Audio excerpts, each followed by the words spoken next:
And it looks like we made it, and we made it with a whole lot of chaos and strife on this week after taking a week off.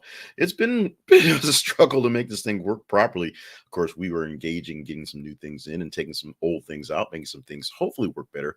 You can let us know in the tail end how things worked out. In the meantime, let's deal with the right now that we're here right now, and here right now is Friday, December 2nd, 2022. Thank you so much for being a part of the show today with us.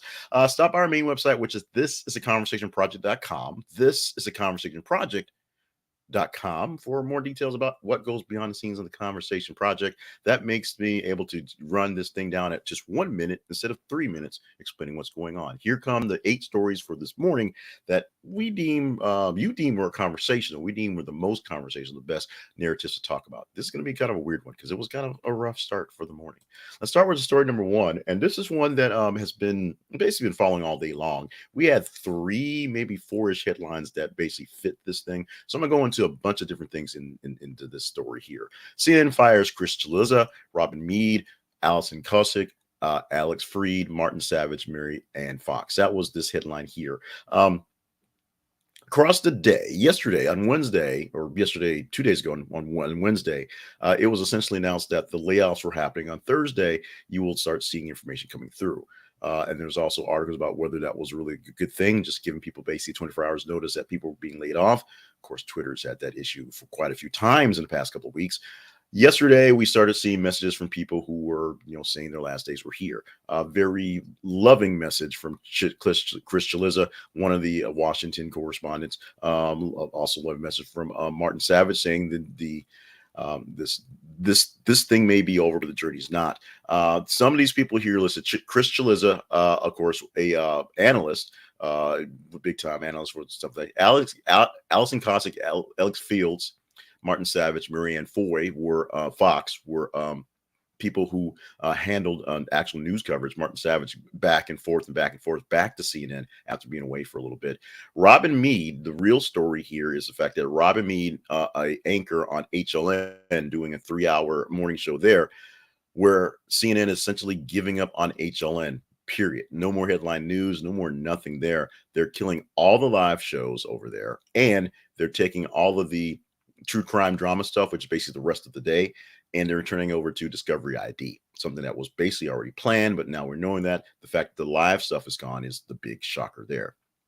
Along the lines with this stuff here, we also heard about many folks who have found other jobs or are leaving, basically getting out of Dodge for things will happen. That's going to happen for some folks. Many people may leave that saw the writing on the wall and just timing worked out. Some people are leaving not by their own volition. A lot to talk about sadness at CNN when these things happen. And the big real story about a lot of this stuff is there's a lot of layoffs in the media right now, a lot of layoffs in digital stuff. This thing right here that I do, that's basically money out of my pocket and a few donations from you guys with sponsorships and partnerships. People who tend to make a living off these things, people who tend to make hundreds and thousands and maybe millions of dollars off these media ventures, many of them are folding right now because they just can't be sustainable, not big enough, and they can't pay people the money that you expect big people to get paid. This is a story that's going to basically trickle throughout the weekend as we find out about more people who actually got fired. CNN didn't release any actual names or any actual numbers, but we'll find out about more people who are get fired, and we'll probably be pressed to ask many people about things like that. Maybe LeBron James will weigh in on this one. We'll get back to him in a bit. Gaetz associate Joel Greenberg sentenced to 11 years as sources say probe into Florida congressman has stalled. You may not like Matt Gaetz, and I don't. You may think he's a creep, and I do, but you also know that essentially the 9 lives of this guy, he's got to be running thin because he's getting away with something short of murder, but not that much short of murder. His associate, the person that he's known to be literally running around with in the rumors and innuendo of sex trafficking, because he's not been convicted yet, that Matt Gaetz. He's been convicted of it. 11 years dealing with some of the dirty, tawdry things in the Gaetz scandal that he actually got pinned down for doing. We're going to find out more about this probe as Florida congressman is basically having his probe, stalled. Things aren't moving right now, and there's probably plenty of good reasons for that, and probably just general reasons because the law is kind of hard. We'll hear more about this as we hopefully get some resolution, a yay or nay, because it's never really done until it's done. But we do know that his associate going to jail 11 years for the stuff that we believe Matt Gaetz was doing with him. You want more about that? Check out the link in the story. Brexit added nearly, I didn't fix that, $6 billion to UK food bills in 2 years, awarded, research says, or actually that's pounds. So that little freaky symbol, see the pound in the middle behind the A? It's one of the things that got copied in the website that gets lost in translation when you pull the junk out. 6 billion pounds, not pounds of food, but pounds of actual costs to the bills of the people in Great Britain, the UK, because of the Brexit. What was Brexit? What is Brexit? How was it Brexit? Brexit was the exit of the United Kingdom from the European Union. The European Union came together like Voltron and turned themselves into a thing where they had a common currency, a common language for money, and a common way to practice things in business. UK decided they want to go their own way. This was a Boris Johnson thing because Boris Johnson knew best. And because of that, chaos and panic in the streets. And obviously weirdness in doing business with foreign nations, unlike the United States, where each state is technically its own little republic and they have their bits of commerce, but there's a federal outline that has us all work together for the most part with very small little details here or there. The fact that is the Brexit made the Great Britain on the outside looking in, and basically everyone else had a game plan and they had to adjust to them. Great Britain can do what they want to, and then had to adjust to the entire game plan that everybody else did, which meant weird compromises and losing out on a lot of deals because deals were baked into the system. £2 billion worth of deals in food, apparently, in 2 years. China easing zero COVID policy, a rare display of weakness from Xi Jinping, Tiananmen Square protester says. So the zero COVID policy is going down. It's going back, if you will, not necessarily going away, but it's going back. And this is the Chinese government, or Xi Jinping himself, essentially backing off on the craziness that is the protest there in China. It's better to look good than to not look good. Saving face is something that's really big in the culture there. And so whether to save face in this situation, they're backing off on the COVID policy, or zero COVID policy specifically, so that they can do more stuff that looks good for them. Now, what we're going to find out is that China is still China, and they'll crack down whenever they want to crack down on anything. And that's what's going to be the case pretty here again, because there's no guarantee that zero policy is going to be gone forever. In fact, it's not gone. I keep saying gone. It's not gone. It's just revised. Bit of an easing, a bit of a laying up, and you're not being so forceful on it, but it's there, and you'll see China put the full court press on anything you want to. This right here is something that's not seen very often. The Tiananmen Square protester, getting some words out, giving some commentary, saying this is a rare display of weakness. I'm sure Xi is not going to make it seem like this. I'm sure he's going to turn this into another way to just pull the club from one arm, swap it to the other, and just pop them in the back end for that one. That's what they do over there. South Korea scrambles jets as China and Russia warplanes enter their defensive zone. So South Korea and the Americans can have war games and do stuff and fly around and use things and make people upset. So can China and Russia. They can have war games. They can have war games in Russian space or Chinese space. They can get really close to South Korean airspace and try to freak them out, which is what happened over the past couple of days. In fact, it's been happening over the past couple of months, where China is getting a little too close for comfort into the danger zones, and saying along with North Korea as well. This is mostly saber rattling, and this is mostly just showing a force, just thumping your chest. This is not King Kong actually taking a swing at the moment, but everyone is kind of in high tensions around South Korea right now. So this is something a lot of people keeping an eye on. LeBron James disappointed by lack of questions about 1957 Jerry Jones photo, says media was quick to ask about Kyrie Irving. So I want you to click the link. If you didn't read it, you click it yesterday in the voting of this, in the tease of this, and read the story, because there is a good side to this, if you will, and there is a kind of a ridiculous side to this. Now, right now, the Lakers are in 13th place or so in the Western Conference in the NBA. So what LeBron James thinks really doesn't matter. I am far from a shut up and dribble guy. But when you're this guy and your team is in last place at the beginning of the season, not even in the middle of the pack, you have other things to worry about than people not asking you about other things. Now, LeBron James could have plenty of thoughts on this, and maybe he does. He didn't actually say what he thought about this. He said, I'm mad y'all didn't ask me about this. And I don't want to hear about it. I don't want you to ask me about it, which made no sense. But he can say more about it, and he does have a voice, and he does have a weight of what he says, but he doesn't have to ask anybody to ask him for it. He doesn't have to wait for it. That's what leaders actually do. They just say what's on their mind and say, I've been thinking about this thing with Jerry Jones and how it reacts to, media and people, and how it acts, and how my kids growing up and something.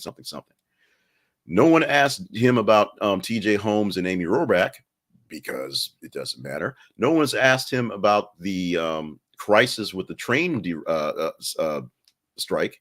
That kind of matters. No one's asking about the new Pokemon game.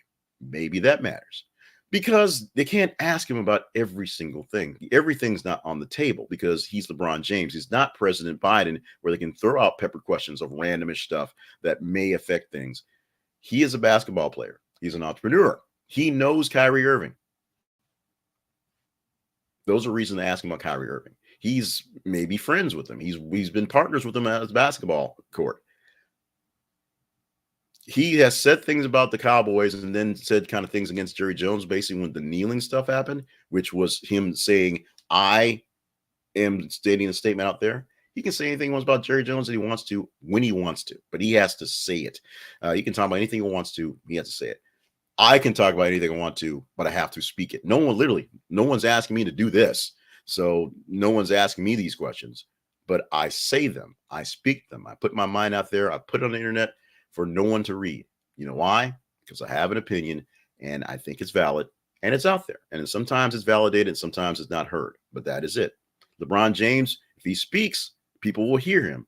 He just has to speak about what he wants to, not wait for people to ask him questions about what he wants them to ask him so he can, be LeBron James.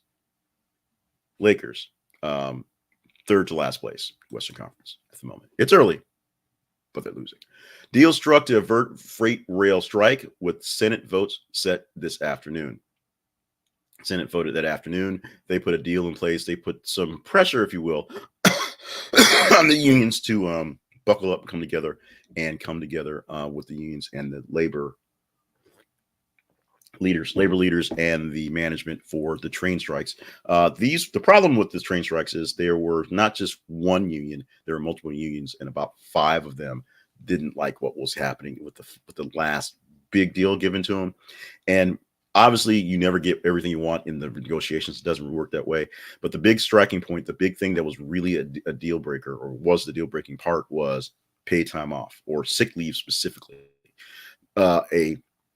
Because the railroad folks are basically short on people in general, they have to bring in people from all over the place just to fill in spots. And of course, just double up work to make things work. So if someone gets sick, it's hard to find someone to replace that person. And they're not given proper leave to go take care of themselves. That's a problem. And that problem, not quite fixed, but more sick leave given to the railroad workers in this mass barging thing. So no strike before Christmas. Joe Biden gets a win. Let's go, Brandon. But we will see what comes up after a few months when this thing actually sort of settles and comes through, how happy or unhappy railroad workers will be, and if we'll have to address some other things. They'll probably fix it in post, if you will, fix some things on the back end for the deal once they figure out what things work well or don't work well, and do some smaller bargaining things. But right now, crisis averted, no major strike, no major stoppage of shipping things right before Christmas. And wrapping up with how we began yesterday, no one asked LeBron James about this. TJ Holmes, Amy Robach ignore alleged affair while co-hosting GMA3. Both hosts back on the air, back on the TV, back in their chairs hosting their show, the third hour of GMA, the More You Know hour. The one that got turned into it was once essentially about that hour, it was a battle for the eyeballs of Regis and Kelly, something more along that. And they gave Michael Strahan something to do. It turned into a newsy thing when COVID happened. So it was information about COVID for a full hour, and now it's kind of trickled back into a lightweight version of it's basically the third hour of on NBC, where it's news people doing more chatty chat stuff. They showed up, did chatty chat stuff, and didn't talk about their affair stuff. Now what we're finding out is that there is apparently a morality clause in their contracts, which, if that is the true case, pretty much broken. We'll find out more details on this one. There's other people dealing with other things. People, of course, losing jobs in the media this week that have bigger things to worry about because they're getting fired because of layoffs than this thing here, which is a lot of it is us being messy, to be honest. But we are being messy because you guys wanted it. Let's go to the teaser for the weekend. We'll be talking about this one come Monday. Facebook failed to stop test ads from threatening midterm election workers. The bottom line for this one, the actual headline we posted on this one is Facebook failed 15 out of 20 times to hold back ads that essentially said, we're coming to beat up election workers. There were test ads put out there that were threatening to election workers, saying being an election worker is bad. You better do right or we'll get to you. Facebook 15 out of 20 times failed to stop that. Sounds like a problem. Is it enough problem to talk about on Monday? Follow us on our feeds at facebook.com/this is the conversation project or twitter.com/th_conversation. th_conversation. And if these stories are deemed worthy for you, all stories are there, posted on those feeds every 50 minutes.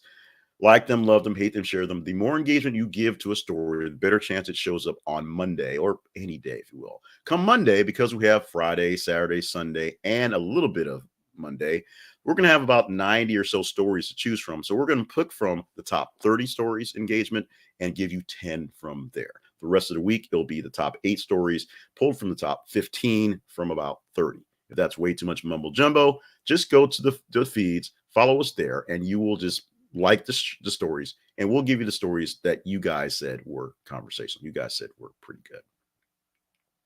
Let's talk about sponsorship for us, keeping things on here. And we're going to highlight Grammarly today. One of my longest running tools. And when I found out they had an affiliate program that would pay me to sell this thing, I was, bonkers off the walls to the moon. This is the conversationproject.com/Grammarly allows you a chance to sign up and get Grammarly for a small time as a trial period. And then you will lovely pay all the happy dollars that you spend for Grammarly. I use this for everything. I've been using it for a decade or so. I used it when I was in broadcasting, when I wrote my copy to make sure that my stuff sounded right and my words were a bit more pretty, because sometimes words don't go pretty when they come out of your head onto the page. I use it in my work now in university, although I do some teaching, but I do my work right now when I'm managing emails and writing contracts and doing correspondence for things in my operations part. I do use it for the education stuff to make sure things are cleaned up as well. I clean up most of my emails, because when I don't, trust me, they get really, really ugly. And I use it for my more bitter media, my side hustle, my engagement writing stuff as well. You should use it as well. This is a conversationproject.com/Grammarly. This is a conversationproject.com/Grammarly. You may think it's a bit pricey, but peace of mind is worth every single penny. And you'll get this by using Grammarly as a tool to expand on your grammar checking and spell checking in your correspondence. Let's talk about me for a moment and talk about the Conversation Project. Stop by the Conversation Project at thisisaconversationproject.com and find out more things about us. There are links to more sponsors, more folks that can help you out, more partnership opportunities. If you think we're offering you fairly good content and fairly good value, see if there's a way that you would like to actually partner up and help us get some things going on. Links to more programs. On Sunday, we'll produce the weekly wrap up. We'll pull the data tomorrow on Saturday, but Sunday we'll produce the weekly wrap up so you can see what stories in the past week were the true top stories, just based on the raw data, not based on a little bit of trickery to make them sound narrative wise. We also will give you, we're probably going to actually publish this week the You're Welcome podcast, which is me giving commentary and saying things that may be contrarian or maybe exactly what everyone's saying, but because of, political correctness or maybe just general niceness, you don't think you can say it. Well, I'll say it for you. You're welcome. That's what that's all about. And of course, the newsletter and other great things. The TikTok. I meant to do a TikTok yesterday. I meant to keep the scraps of what we were pulling out and didn't do that. So we're going to try to put that into a general sort of basically into the process, bake it into the process coming up soon. This is conversationproject.com for all about us. Also links to the feeds as well. Running long. So let's get into this right now with December 2nd birthdays. Today, things that you might have heard. Starting off with Lucy Liu. Not a day for Beyonce's, but Lucy Liu's get them. The Lucy Liu we know is 54 years old on the day. Basically coming back to acting, it looks like. She along with Cameron Diaz, also sort of took a break away. Cameron Diaz more or less semi-retired. Lucy Liu didn't know that Cameron Diaz was so far away, but she's still doing a couple things here or there. She's reached a point where she can pick and choose what she wants. 54 on the day. Britney Spears, make you feel old, although, I'm 50. Britney Spears is 41 years old today. Hard to believe that, 20 years ago, she popped up on the scene singing Hit Me Baby One More Time, and now she's Britney Spears. Aaron Rodgers turning 39 years old on the day. Happy birthday to the quarterback to the Green Bay Packers. Green Bay Packers. I don't know what kind of slip that was. Maybe he'll go to the Buccaneers when Tom Brady retires. Who knows? Today is Faux Fur Day. The day to celebrate faux fur. Now, in most cases, it's not quite fur weather yet here in the United States. Maybe in the European countries, they've got more snow coming up there as we are going into winter. Obviously, on the southern hemisphere, they're getting ready for summer, so fur is not their thing. But remember, fur is bad. Well, fur on animals is kind of cool. Fur on you, because you don't grow it, is bad. So if you're going to rock the furs, make sure it is a verified fake one. Faux Fur Friday, get your faux fur on. Today, I think the high is going to be around 62, so we're not faux furring very much here in the capital city of Arkansas. Your mileage may vary. Maybe you love furs, and maybe you work in an icebox. Maybe you like being hot. I don't know. Some people turn on closed captions because they like how it helps them understand the plot lines of shows and movies and lets them multitask in front of the tube. Others turn them on because they can't hear what actors are saying. That doesn't always mean they are hard of hearing. A report from language teaching app Preply says, quote, muddled audio is the top reason why more people are watching video and on-screen text. As more studios embrace advanced audio formats for at-home content, not every device can keep up. People tend to blame their flat-screen TVs for bad sound.